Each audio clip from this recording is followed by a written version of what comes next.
Welcome back everybody to the channel. It's me, Alejandro Mendoza, or the Nerdy Chicano. Either way, how you say it, it's all good here. And we're back again to conclude our reviews of Pier Paolo Pasolini's Trilogy of Life from the Criterion collection, or this beautiful thing right here. And throughout the past 2 weeks, we've looked at the Decameron and the Canterbury Tales, and today we're concluding this set as we talk about his final film in the Trilogy of Life, Arabian Nights. I hope everyone is doing well, and of course, if you do like this video or you like content about physical media, make sure you subscribe to my YouTube channel. And when you subscribe, make sure that you hit that beautiful notification bell so you don't miss a single piece of content that comes to the channel. And of course, if you would do so, please leave a like on this video. If you want extra content or early access to videos just like this one, make sure you go to patreon.com/thenerdychicano and check out some of the tiers that we have available on there. Of course, pledging to the actual Patreon, it's not mandatory, but it is appreciated. Either way, I'm thankful that you all watch these videos. So as I said at the beginning, we're looking at Arabian Nights, and we're going to be concluding this set, and then at the end of the video, I'm going to show you all what's our next set that we'll be discussing. But of course, I have been enjoying the Trilogy of Life so far. I like the Decameron, and I think I like the Canterbury Tales just a little more than the Decameron. So today we'll see how we conclude this set when we talk about this film from 1974. Of course, before we can actually talk about the review, let's go ahead and look at this wonderful introduction from Criterion.com, or it is found on this entry right here from the Trilogy of Life set. Pier Paolo Pasolini traveled to Africa, Nepal, and the Middle East to realize this ambitious cinematic treatment of a selection of stories from the legendary The 1001 Nights. This is not the fairy tale world of Sexuality or Aladdin, though instead the director focuses on the book's more erotic tales, framed by the story of a young man's quest to reconnect with his beloved slave girl. Full of lustrous sets and costumes and stunning location photography, Arabian Nights is a fierce and joyous exploration of human sexuality. Included in this disc, you have a new high-definition digital restoration with uncompressed monaural soundtrack on the Blu-ray edition, an introduction by director Pier Paolo Pasolini. On Arabian Nights, a new visual essay by film scholar Tony Raines, deleted scenes with transcriptions of the dialogue from the original script, Pier Paolo Pasolini and the Form of the City, 1974, a 16-minute documentary by Pasolini and Paolo Brunato about the Italian cities Orte and Sabaudia, trailers, and a new English subtitle translation. So this is the final disc of this 3-disc set, including these 3 films, and I've got to say that I'm not satisfied with the conclusion to this Trilogy of Life. I found Arabian Nights to be beautifully ambitious with its cinematography and the thematic exploration of sexuality, but I found that the execution just doesn't work for a film that's 2 hours and 12 minutes long. I feel that Pasolini really drags on the pace in the second act, and by the time he gets to the third act, I've kind of lost interest in the overarching story of the slave girl and the man.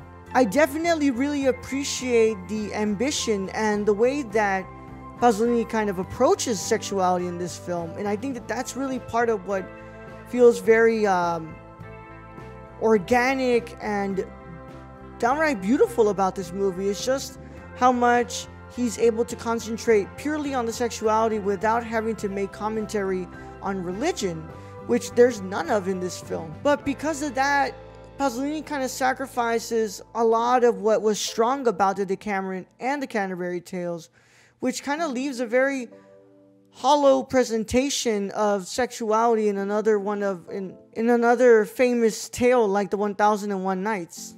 And as well, a lot of this film feels like a farewell to Ninetto Davoli, and that's not wrong.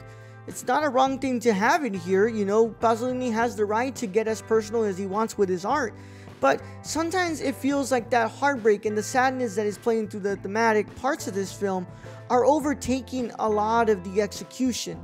And that's when the execution feels the weakest. And I think that it feels a bit self-indulgent, and I think that it just weighs on throughout the film, that by the time the credits roll, I'm kind of glad that the movie ended, whereas I don't feel any cathartic ending to this film. Now, that's not to say that a lot of the films in this set do not have cathartic endings, but at least they end with a sort of release of what we've been kind of feeling throughout the film, whereas here nothing ever really amounts to much. But I like parts of it, and I respect the hell out of this film, but ultimately it was a subpar conclusion to this trilogy, and maybe I'll watch it again and see how it feels on the second time, but I was not a fan of this film. Nonetheless, let's talk about this restoration. I watched this on a Panasonic 4K player on a TCL 4K TV, so I benefited from the upscaling. And I've got to say, this digital restoration is nothing to write home about. And that has nothing to do with the fact that I didn't like this film, but I paid close attention to the video quality in this film, and there was a lot of parts that felt like they still needed a lot of work to be done. The contrast was too heavy, and the lighting really overtook a lot of what was feeling like a natural color palette, whereas the shadows were too strong. So it ultimately made the restoration look, well, I hate to say it, but kind of ugly. But I still think that there are parts in this film where it looks beautiful, and you can tell that there was a lot of work done. But maybe this is one of those films where we can really benefit from a 2K restoration, or maybe even a 4K digital restoration. But high definition restoration just doesn't do it well, and there's a lot of parts of this film where the video quality is lacking. Now, that's not to say that the audio is the same way, because it's not true. I actually really was a fan of the audio soundtrack on this. I think that the uncompressed mono soundtrack works well, and everything is balanced, and honestly, with my ears, I couldn't hear anything bad in there. I thought that it was a wonderful track, but the video side to this film really felt like it was lacking.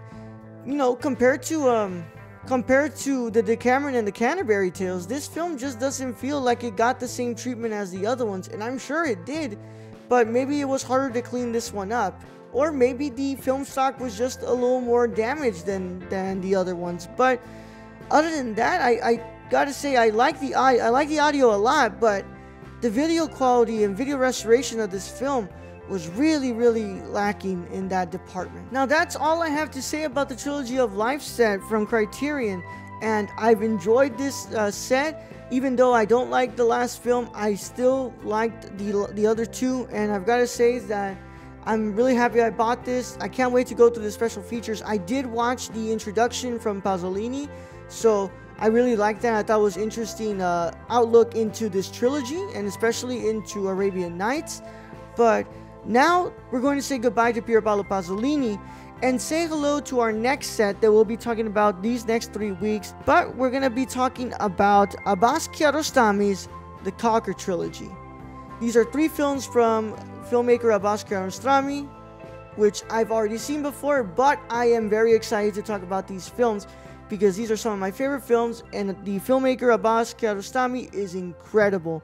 So these next 3 weeks we will be looking at Where is the Friend's House, and Life Goes On, and Through the Olive Trees. So definitely look forward to the discussion on these 3 films in the next coming weeks. Connect with me on social media by following me on Twitter, Instagram, Letterboxd, Serialized, Twitch, and TikTok at The Nerdy Chicano. It's the same thing on everything, guys, so just follow me. I always follow back. Keep up to date with all the things that we do on the Nerdcore by going over to nerdcore.com or checking us out on Twitch and YouTube, where we're under the same username as well, The Nerdcore, CORPS.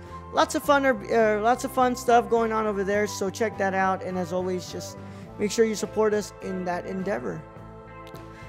Now, I'll see you all next week as we start our journey through the Cocker Trilogy, as we talk about Where is the Friend's House. But in the meantime, my wonderful cinephiles and renowned scholars, celebrate the love of cinema today, tomorrow, and every day after.